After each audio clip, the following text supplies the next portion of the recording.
and had to sail it back when they had landed their passengers and cargo. The other 4 were soldiers, trained in guerrilla warfare. Their journey had 2 objectives, one general and one particular. In general, they were to establish themselves ashore and spend the summer training the local people in the arts of sabotage. In particular, in the following autumn, they were to attack a great German military airfield called Baalsrud. In the hold of the boat they had 8 tons of explosives, weapons, food, and Arctic equipment, and 3 radio transmitters.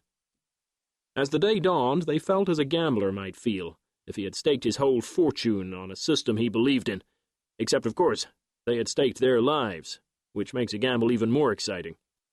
They believed that in a Norwegian fishing boat they could bluff their way through the German coast defenses, and they believed that with their plans and equipment they could live ashore on that barren land in spite of the Arctic weather and the German occupation. And in those beliefs their lives depended. If they were wrong, nobody could protect them. They were beyond the range of any help from England. So far it had all gone well. So far there was no sign that the Germans were suspicious. But the gleaming mountains which they sighted to the southward, so beautiful and serene in the morning light, were full of menace. Among them the German coast watchers were posted, and soon in the growing light they would see the fishing boat alone on the glittering sea. That morning would put the first of the theories to the test, and that night or the next would bring the boat and its crew to the climax of the journey, the secret landing. At that time, in 1943, that remote and thinly populated coast had suddenly had worldwide importance thrust upon it. Normally, in time of peace, there is no more peaceful place than the far north of Norway. For 2 months every summer there is a tourist season, when foreigners come to see the mountains and the Lapps and the midnight sun. But for the other 10 months of the year, the people who live there eke out a humble livelihood by fishing and working small farms along the water's edge.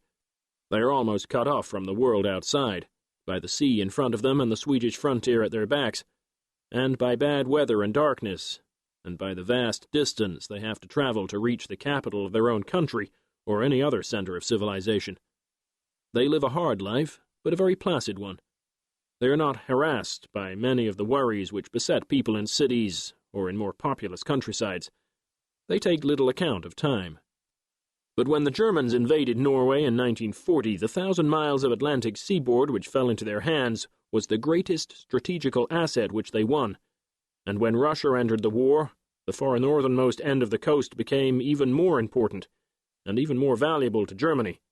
The Allied convoys to the Russian Arctic ports, Archangel and Murmansk, had to pass through the narrow strip of open sea between the north of Norway and the Arctic ice, and it was from North Norway that the Germans attacked them, with success which had sometimes been overwhelming. Baalsrud was the base for their air attacks and their reconnaissance, and the coast itself provided a refuge for submarines, and a safe passage from German harbors all the way to the Arctic Ocean. As soon as the Germans had installed themselves on the northern coast, their position was impregnable. It was 1,000 miles from the nearest Allied base, and the country could not have been better for defense. A screen of islands 20 miles wide protects it from the sea, and among the islands are innumerable sounds, through which defending forces could maneuver by sea in safety. The mainland itself is divided by a series of great fjords, with mountainous tongues of land between them. Beyond the heads of the fjords is a high plateau, uninhabited and mostly unsurveyed, snow-covered for 9 months of the year, and across the plateau, marked by a cairn here and there, among its deserted hills, is the frontier of Sweden, which was a neutral country then, entirely surrounded by others under German occupation. To attack the Germans in Arctic Norway with any normal military force was quite impossible. Every island and every fjord could have become a fortress, and if the Germans had ever found themselves hard-pressed in northern Norway, they could have reinforced their position by occupying Sweden, which would not have been to the advantage of the Allies. In these circumstances, the voyage, which had come to its end on that March morning, had a possible importance out of all proportion to the size of the expedition. Great hopes of its outcome were held in London. Only 4 men were to be landed, but they were quite capable, with a little luck, of putting the air base at Baalsrud out of action long enough for a convoy to have a chance of getting through undetected, and the time was also